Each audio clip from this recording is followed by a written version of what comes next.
Seguimos hablando con Luis Alegría de Museos. Estamos Deep Nerd el día de hoy. Ok, vamos a hablar ahora de las deficiencias en nuestro sistema de museos.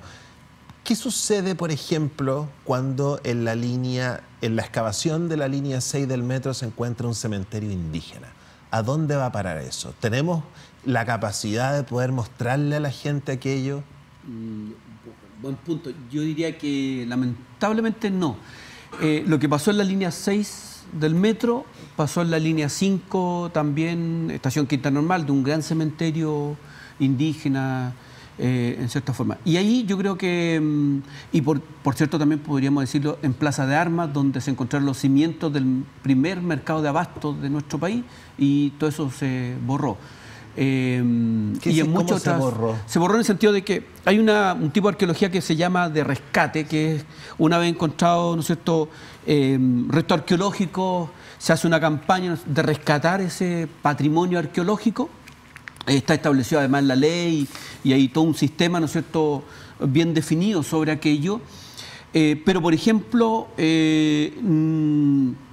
poco se cambia el diseño original de la obra o la construcción que se iba a hacer en ese lugar. Y ahí hemos sido, yo creo, poco respetuosos de esos hallazgos. Es decir, se encuentra, ¿no es cierto?, un gran sitio arqueológico, por tanto, yo creo que esto tiene que ver como país subdesarrollado. No optamos por hacer un cambio de recorrido, no optamos por hacer un nuevo diseño para incorporar esa riqueza histórica patrimonial en la ciudad. Okay. Y cuando digo se borra en el sentido que se rescata aquello, pero el metro pasa igual, o se construye el edificio igual, o la plaza se construye igual. Plaza Sotomayor en Valparaíso se encuentran restos de un antiguo muelle, probablemente el muelle histórico, uno de los muelles históricos importantes, y en la zona de estacionamiento una pequeña vitrina, o aquí en el Teatro Municipal se excava, ¿no es cierto?, el actual Teatro Municipal de Santiago, se encuentran vestigios de la Universidad de San Felipe, de la primera Universidad Laica de Chile, y se deja una pequeña vitrina como un testigo, ¿no es cierto?, aquí existió. Como un graffiti glorificado, ¿no? Algo parecido. Ya, pero ¿y qué pasa, por ejemplo, cuando encuentro algo que puedo removerlo del sitio? Porque, por ejemplo, el Museo Histórico es capaz de mostrar el 0,4%. Ni siquiera el 1% de sus 250.000 piezas. Sí. Entonces existe, cuando tú planteas una política nacional de museo, es también para poder mostrar, tener capacidad de mostrar más lo que tenemos. Te vi cara de duda cuando dije las cifras. No, las cifras sí, lo que pasa es que, quizás aclarar, porque el número es muy potente, y lo que pasa es que muchos museos que tienen una gran cantidad de colecciones, que son, diríamos, los grandes museos, desde los 3 museos nacionales que existen en Chile, los 3 museos fundantes: el Museo Nacional, que es el actual Museo de Historia Natural, que queda en Quinta Normal; el Museo Nacional de Bellas Artes; el Museo Histórico Nacional, y son como los 3 museos madre, y después tenemos los museos en regiones, los museos especializados, museos privados o museos públicos de otro tipo. Tiene unas colecciones, ¿no es cierto?, de un número inmenso, pero ojo, tú puedes encontrar que, por ejemplo, puntas de flechas pueden haber perfectamente 5.000 puntas de flecha, no puntas de proyectil. Entonces, claro, yo voy a exhibir 10, porque no voy a exhibir 100 puntas de proyectil si son todas similares. ¿Y por qué? Entonces, por eso te digo que la cifra puede ser como, por ejemplo, documentos. Un museo que tiene una gran cantidad de documentos, no vamos a exhibir todos los documentos. Por ahí podría ser. Ahora que está de moda este libro de Marie Kondo de ordenar la casa y botar todo lo que uno no usa. ¿Ya? Tu cara. Es que uno que viene del patrimonio no vota nada. Pero en rigor, solo ya, pues entonces, entiendo, sí, ¿por qué uno querría tener 10.000 puntas de flecha que no estamos exhibiendo si están ocupando espacio? Porque nada nos dice que en 20, 30 o 40 años más las futuras generaciones, porque esos materiales son tanto para exhibición como para investigación. Ok, perfecto. Y pueden haber nuevas técnicas, pueden haber nuevas hipótesis, porque al final hay problemas. Imagínate tú una investigación que yo creo que es revolucionaria, sin duda, lo es, la de plantearse el Santiago incaico. Esta idea, ¿no es cierto?, esta hipótesis que ya hoy día está bastante comprobada de que, ¿no es cierto?, la ciudad de Santiago no se fundó sobre nada, que fue el discurso de la historia durante tanto tiempo, y que, ¿no es cierto?, en definitiva, los españoles fundan una ciudad sobre, ¿no es cierto?, un asentamiento incaico. O sea, sobre instalaciones que ya existían. Exacto. Como Y esa está... es una... Estamos hablando de cuántos años de país independiente, 200 años, cumplimos 200 años y recién ahora una tesis una tesis arqueológica que tiene un componente histórico que rebate, ¿no es cierto?, esa otra gran tesis. Tenemos que cambiar los libros de historia, o sea, los libros de historia hay que cambiarlos. Y probablemente eso que pasó en Santiago en cuanto a otras ciudades de Chile. Entonces, hay que dejar un espacio a que no toda nuestra historia está contada. Okay. Yo creo que ahí los museos, cuando fomentan la investigación, sus colecciones, son espacios muy importantes en ese sentido. Perfecto. Ahora, otra cosa, por ejemplo, que nos llamaba la atención, el MAC. Que el que más me gusta a mí, me gusta el arte moderno, es bien taquilla, ¿no? Como que los artistas son jóvenes, son como uno cuando entra al MAC uno se da cuenta que la generación de uno no está tan perdida. Pero tú, cuando uno se entera de que tiene 200 millones de pesos anuales, ¿por qué es poco? ¿En qué se va? ¿Para qué no alcanza? Los museos, lamentablemente, son instituciones costosas que, dada la especialización del trabajo, requieren de insumos, de materiales, pero también lo planteo en estos términos, de una cierta mano de obra costosa, de especialistas, ¿no? Y eso es un problema mundial. O sea, pero además también, imagínate tú, desde lo más básico. Porque mucha gente a veces dice, nosotros queremos crear un museo, queremos inaugurar un museo. Y uno inmediatamente le dice, ojo, es una institución costosa porque al abrir un espacio, este set lo transformamos en museo, ¿no es cierto? Eso implica que hay un horario que tenemos que tener abierto este espacio para que la gente lo visite. Tenemos gasto de luz, ¿no? Inmediatamente. Tendremos que tener a lo menos una persona que vigile, que custodie. Absolutamente. O sea, ya estamos teniendo un gasto y no nos ha visitado nadie. Perfecto. Entonces, y por el costo de una entrada, nunca esa entrada puede tener un valor, ¿no es cierto?, que signifique que el museo, ¿no es cierto?, logre un autofinanciamiento. Es muy, muy difícil los museos que se autofinancian, ¿no? Pero quiero decir que son instituciones que generan costos elevados en las sociedades. Pero, ¿qué pasa? Que las sociedades requieren y necesitan, ¿no es cierto?, de estas instituciones también, porque también dan cuenta muchas veces de ciertos niveles de desarrollo. Es interesante ver cómo, solo a modo de hipótesis, pero cada vez que un país, un grupo humano, una sociedad vive procesos y ciclos exitosos desde el punto de vista de lo económico, de lo cultural, ¿no es cierto?, muchas veces eso se corona en la fundación o creación de un museo. Es como... ¿Y en nuestro país qué bonanza económica se coronó con un museo? Yo diría que en el último tiempo... Bueno, el Museo Corpartes, que está en Rosario, ¿no? En Rosario no lo conozco. ¿Norte? Rosario Norte. Ya, puede ser, no lo conozco, pero mira, un ejemplo interesante. Bueno, producto de la transición, ¿no es cierto? Producto de la transición, un primer museo interesante es el Museo MIM, ¿no?, que es creado en el gobierno de Eduardo Frei, ¿no es cierto? Después tenemos, gobierno del Lago, el Centro Cultural Palacio de la Moneda, que en un momento iba a ser el Museo de la Civilización, pero que después, ¿no es cierto?, terminó en este proyecto, ¿no es cierto?, de espacio museal. Es decir, es un centro cultural, pero que uno de los focos importantes son estas exposiciones, que además son exposiciones de alto nivel, importantes, internacionales, ¿no es cierto? Increíble. Los hombres de terracota, la exposición de México, son exposiciones interesantes. Michelle Bachelet, el Museo de la Memoria y los Derechos Humanos. ¿Se fija? Hay una cierta relación entre estos gobiernos que muestran un cierto Chile exitoso, más allá de la discusión que uno podría tener, pero hay un cierto ciclo, ¿no?, importante, y un museo.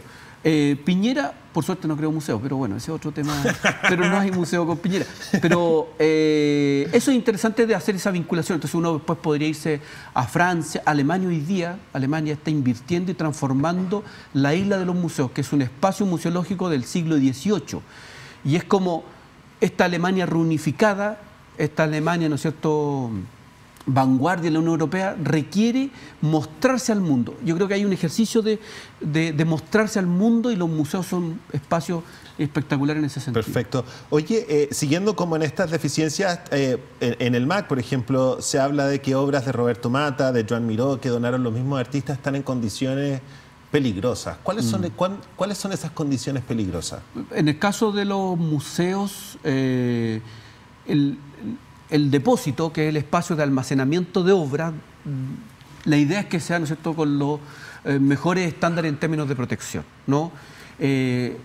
Un depósito tiene que estar climatizado, porque el cambio de temperatura de una obra, sobre todo una obra de arte, pintura o de otro material, son materiales que a veces son materiales delicados justamente al cambio de temperatura, el tema de la iluminación, la humedad. Entonces podríamos decir que hay un cierto peligro, ¿no es cierto?, en el tipo de almacenamiento de a veces de las obras cuando no están en exhibición. Ahora, sobre el MAC, un tema importante. El MAC es un museo público, pero que no está bajo la tuición de la DIVAN, que es la Dirección de Biblioteca, Archivo y Museo, y que es la institución técnica que el Estado de Chile tiene para, ¿no es cierto?, velar por los museos que son, por una parte, los museos del Estado. El de Bellas Artes sí, me imagino que sí. El Museo de Bellas Artes. ¿Y por qué entonces el otro no? Claro, porque el Museo de Arte Contemporáneo, el MAC, es un museo público, pero que está bajo la dirección de la Universidad de Chile. Es un museo universitario en estricto rigor. ¿Pero eso es porque la Universidad de Chile no lo quiere soltar? No, ¿O porque me imagino el gobierno o porque, no sé, al Estado no le interesa el arte moderno? Y esos discursos quizás a lo mejor más cuestionadores. Porque el arte moderno es cuestionador en sí, ¿cachai? Yo creo que al Estado, de una u otra manera, en el último tiempo, porque cuando hablamos del Estado estamos hablando del Estado hoy, pero probablemente, por ejemplo, en dictadura militar, sin duda que el Museo de Arte Contemporáneo y el arte, ¿no es cierto?, como una manifestación de crítica al régimen no tenían nada que hacer. Y probablemente parte de la crisis del Museo de Arte Contemporáneo de Vinga, de ahí, y que, ¿no es cierto?, no ha sido resuelta. Han habido intentos. Pero también hay una estructura de una universidad como la Universidad de Chile, ¿no es cierto?, que no solo tiene el Museo de Arte Contemporáneo, también está el MAPA, el Museo de Arte Popular Americano, que tiene una colección espectacular sobre arte popular, ¿no es cierto?, en el caso de América, pero también está el Museo Nacional de la Medicina, está el Museo de Odontología. Entonces, la Universidad de Chile como institución, y así le pasa a otras universidades también, tienen espacios museales que gestionan con los recursos de la universidad. Okay. Perfecto. ¿No? Entonces aquí, claro, lo que tú me decías, esta pregunta, y podría ser que llegara una inyección de recursos desde el Estado directo al MAC, sería espectacular. Y ahí eso debiera pensarse a partir de una política nacional de museos. Entremos ahí. ¿Por qué no existe una política nacional de museos y qué es lo que tú propones como una política nacional de museos? ¿Qué es lo que deberíamos tener? ¿Por qué no existe una política nacional de museos? Yo diría que en el campo del arte, en el campo cultural y en cierta forma los museos han sido instituciones que no han tenido un gran protagonismo para el caso chileno. ¿Por qué? ¿Porque no hemos tenido gente lo suficientemente creativa o porque justamente por esto de que difunden ideas, no queremos difusión de ideas y tienen que estar a cargo los privados la idea? No, para nada. Yo siento que es un problema más, esto es muy histórico. Okay. O sea, es un problema histórico porque yo creo que haciendo una historia de los museos en Chile uno se da cuenta cómo los museos no han sido, por ejemplo, el Estado chileno sí ha tenido una política, pero clave en el ámbito educativo y una preocupación por la educación desde siempre, ¿no? Más allá si estamos de acuerdo con cómo se lleva a cabo, pero es una preocupación, es un tema. Y probablemente el Estado y la sociedad. No así los museos siempre han sido espacios relegados, que han estado un poco al margen en ese sentido.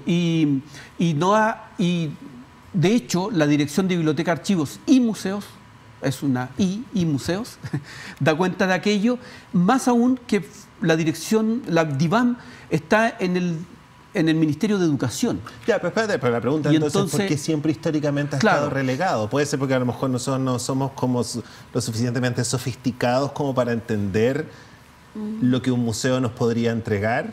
Porque yo veo que, por ejemplo, TVN no lo sueltan. Claro. ¿Cachai? Que uno podría establecer un montón de argumentos de por qué debería ser privatizado. Pero claro, yo creo que... Uno dice como, sí, es que es importante que el Estado tenga un canal de televisión, pero según lo que te escucha acá y por lo que he aprendido hasta lo que llevamos de la entrevista, es muy importante entonces para difundir nuestras ideas, nuestra historia. Sí. Te voy a dar un ejemplo. La celebración y los festejos del centenario. 1910, todo Chile, ¿no es cierto?, festejando el centenario, y hay dos hitos museológicos, para plantearlo de una manera.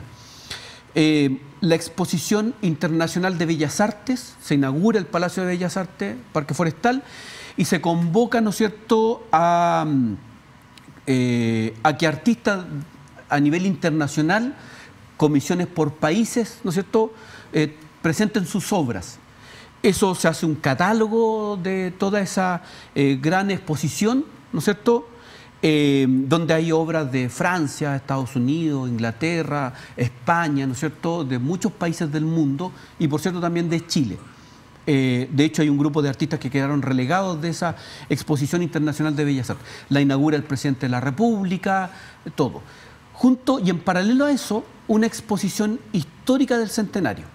Esa exposición histórica es una exposición que da cuenta de nuestra historia como país, ¿sí? Y en ese contexto se reúnen una gran cantidad de objetos históricos que dan cuenta de la historia de cómo es Chile. Y ahí yo creo que hay una dicotomía interesante. A la élite de la época, ¿no?, le interesó mucho un discurso europeizante y mostrar que Chile era un país tan europeo como cualquier capital europea o como cualquier país europeo del mundo, ¿no? Pero cuando tenemos que mostrarnos cómo somos, nuestra historia, ¿no?, ahí no hay recursos, no hay catálogo, no va el presidente de Chile a la inauguración, no hay edificio, ni se construyó ningún edificio, y no hay edificio, se consiguieron un edificio a última hora que está en calle Monjita. Terminada la exposición del centenario, los objetos se devuelven a las distintas instituciones públicas o privadas y el edificio se demuele, ¿no?, y después esas colecciones terminaron alojadas en el Palacio de Bellas Artes. Yo creo que sin duda hay una falta de mirarnos como sociedad. Entonces me imagino, escuchándote ahora, la pregunta inmediata es como, imagino que tiene que haber sido complicado entonces la aprobación del Museo de la Memoria. Sin duda, sin duda. Sin duda que fue, yo creo que es complicada, yo creo que es compleja y por eso también es un logro tan importante. ¿Cómo se logró ganar? Porque es un museo bien bueno, yo lo encuentro, yo salí súper deprimido. Fue una mala tarde, te digo al tiro. Mala tarde. Fue una tarde en que yo había salido como de cachondeo y como que nos costó como 2 horas, como... O sea, en ese sentido te digo que fue una mala tarde. Sí. Bueno, es interesante la relación que tú haces, además, justamente es un museo que nos muestra como sociedad. Y de muy bien hecho. Y además muy bien presentado en ese discurso. Claro, hay una decisión, yo creo que ahí hay una decisión presidencial que va a ser tremendamente importante, contundente. Se toma la decisión de inaugurar el museo, ¿no es cierto? Y ese museo tenía que ser inaugurado en el periodo presidencial de Michelle Bachelet y eso se logró y ahí hay un trabajo enorme por lograrlo. Y siempre va a quedar la gran duda si no se hubiese inaugurado en enero del 2010, a contar de marzo del 2010 en adelante, quizás qué hubiese pasado. No, yo creo que habría Sin sido... duda, ¿no? Piñera habría sido el más orgulloso de haber inaugurado ese museo, te apuesto. ¿Lo viste inaugurando el GAM? Claro, sí, pero no sé si hubiese sido tan orgulloso de inaugurar un museo de la memoria. Yo creo que sí. Bueno, hay una discusión interesante. A él le gusta darse ese perfil. Ya, pero espérate, perfecto. ¿Cuál entonces es tu ¿qué es lo que propones tú como una política nacional de museo? Sí, entonces creo yo que la actual institucionalidad respecto de los museos es una institucionalidad que está superada. O sea, sin duda. Y aquí probablemente mis amigos de la DIVAN no van a compartir esta opinión. Yo creo que la DIVAN debe desaparecer para dar paso a una nueva institucionalidad que debe estar en el nuevo museo, o sea, en el nuevo Ministerio de las Culturas y el Patrimonio. Eso es clave. La DIVAN cumplió un rol y yo creo que es meritorio ese rol que cumplió. Se creó en 1929, y ha cumplido un rol tremendamente importante a partir de eso, pero siento que el país hoy día requiere de una nueva institución, donde un componente que yo creo que es clave en esto es la descentralización. O sea, este país, yo creo que una de las enfermedades graves que tiene es el centralismo. Y esta idea de que se gestionan los museos y las políticas museológicas desde Santiago hacia las regiones, me parece que sigue siendo fatal y por tanto requerimos de una institución nueva que esté regionalizada. Y en ese contexto, ¿no es cierto?, museos regionales potentes, museos regionales que cuenten la historia de la región, porque hay museos regionales que tienen el nombre de regional muchas veces, pero que terminan contando, ¿no es cierto?, la historia de una parte de la región, no de toda la región. Perfecto. Que a veces le hablan más a Santiago o al turista extranjero que a los propios habitantes de la región. Ya, y para terminar, tú hablas de que ¿cómo le llamas tú? ¿Un centro museológico? Hay dos cosas ahí. La necesidad de un centro museológico, porque yo creo que hay muy poca investigación, muy poca reflexión sobre los museos. Nosotros, me incluyo, hemos aprendido mucho más desde el quehacer. Y eso, por tanto, tiene un componente positivo, pero quizá en términos de la reflexión nos falta mucho todavía y ese centro de museología debiera ser un espacio clave para generar nuevas reflexiones, nuevas innovaciones, nuevos discursos. Pero por otro lado, un consejo de museo. ¿Cuál es la figura del consejo? Que en ese consejo sea un espacio representativo de las distintas realidades del museo. Porque uno de los problemas que tenemos es que el universo de museos en Chile es tan amplio. Tú tienes, como hemos dicho recién, el Museo de la Memoria, el Museo de Bellas Artes, el Museo Histórico, grandes museos, grandes colecciones, pero junto con eso tú tienes pequeños museos locales, municipales, que tienen muchos problemas, donde no hay profesionales, no hay ni un solo profesional, ¿no? Menos un profesional especializado o con estudio en museología. Perfecto. ¿Puedo pedir alargue, no grabarla para que podamos tener 3 minutos más? ¿Se puede? Ya, todo bien, alargue. Es que me quedaron un par de dudas. A ver, pero ¿de qué manera, por ejemplo, esta política nacional de museos podría garantizar diversidad? Podría garantizar diversidad en la medida en que fuera una política descentralizada y que por tanto existiera un consejo quizás nacional, pero necesariamente consejos regionales. Lo primero, clave. Podría garantizar diversidad, que en esos consejos estén representados todos los museos. Ojo, todas las instituciones que se asuman como museos, porque hay una gran diversidad de instituciones, como te decía recién, hay museos de carácter municipal, museo universitario. Museos de una persona. Probablemente museos de unos privados, de una persona, museos de barrio. Hace un tiempo participé creando un museo comunitario en el barrio Yungay. En la población La Legua hay un museo comunitario. Me parece que esas experiencias son tremendamente interesantes y esas experiencias requieren de un aporte del Estado, sin duda. El Estado debiera aportar. ¿Y cómo debe aportar? Debe aportar, ¿no es cierto?, de manera racional en términos de sus recursos, dada la realidad y la condición de cada museo. ¿Y por qué la DIVAM no lo hace? Porque la DIVAM tiene un mandato específico sobre los museos, sobre la gestión de 26 museos en Chile, los 3 museos nacionales, Histórico Nacional, Bellas Artes, Historia Natural, y los museos en regiones o los museos especializados. Y por eso, desde ese mandato, yo creo que la subdirección de museos tiene un mandato específico y los tiene que seguir teniendo. Y por eso la necesidad de crear una nueva institucionalidad. Es como, por ejemplo, a ver si te entendí, es como, por ejemplo,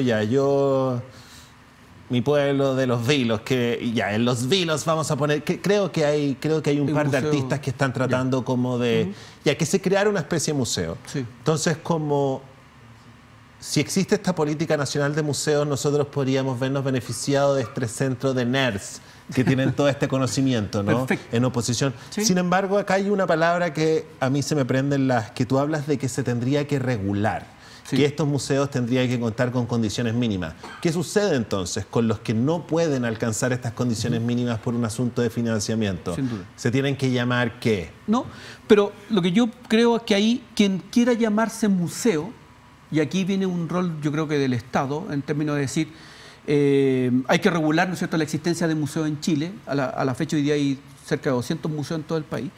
Y regularlo sobre un estándar mínimo, porque si el Estado va a aportar recursos a ese grupo de nerd, de los vilos que quiere tener un museo, el Estado puede decirle, perfecto, yo puedo transferir una cierta cantidad de recursos, pero hay unas condiciones mínimas que ustedes debieran generar. Y el que no puede generar esas condiciones. Ahora, yo creo que en un inicio es necesario generar un apoyo, generar, ¿no es cierto?, seguimiento, ¿no?, colaboración con esos espacios. Probablemente las condiciones mínimas sean mínimo, Perfecto. Absolutamente, pero lo que hay que hacer es pensar en mínimos estándar que vayan acrecentando una brecha y por tanto lo que vamos a tener hoy día como museo reconocido en algún momento, ¿no es cierto?, en 10 años más podamos decir, mira, estos museos han mejorado su gestión. ¿Cómo?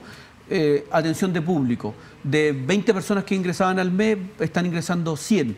Han hecho un programa educativo, han generado un espacio de obra de calidad, absolutamente. Perfecto. Pero si no tenemos ese mínimo o no comenzamos con este proceso en algún momento, lo que tenemos es un ciclo vicioso que, ¿no es cierto?, son museos que no cumplen con condiciones, pero tampoco en las actuales condiciones no van a seguir cumpliendo ningún estándar ni nada por el estilo. Ahí yo creo que hay que mirar la experiencia extranjera, que es interesante. Hoy día en América Latina, todos los países de América Latina, o la gran mayoría de ellos, tiene política nacional de museo. Somos uno de los pocos países que no la tenemos, nos hemos quedado rezagados. Todos los países de América Latina tienen ministerios de cultura. Somos uno de los pocos países que no lo tenemos y por eso la necesidad de aquello. Y en el caso europeo hay experiencia internacional muy interesante de cómo existe un trabajo mancomunado entre museos que son del Estado y museos que son o públicos, porque puede ser, por ejemplo, como decíamos, el MAG, que en estricto rigor es un museo público porque pertenece a una institución como una universidad pública, pero que no recibe aportes del Estado. Y hay museos privados que también quieran aportar a este proceso, entonces generemos las condiciones para eso. Perfecto. Luis, este programa ha estado espectacular. Muchas gracias por venir a visitarnos y a contar todo lo que has aprendido en todo este año. Este programa tómalo como tuyo, una tribuna para que puedas usar, así que lo que necesites te comunicas con nosotros porque yo en lo personal he aprendido mucho. No, muchas gracias. Un aplauso para por la Luis. invitación. Gracias. Te tenemos un regalo. Qué bueno. para que te cuides la vista, para que puedas ver las cosas bien en los museos. Óptica Bahía te ha mandado de regalo estos anteojos y si no son de tu estilo, los puedes ir a cambiar. ¿Okay? Excelente. Muchas gracias. Muchas gracias a ustedes por el espacio. Y a ustedes los dejo invitados para que, si quieren ver más interruptores, ingresen a villauta.info, donde está nuestra playlist de YouTube. ¿Qué programa está ahí subido? Mira, ahí está Gonzalo Frías, que vino el día de ayer. Y también se pueden suscribir a nuestra newsletter para que le lleguen notificaciones. Cuídense y los quiero mucho. Chao, chao.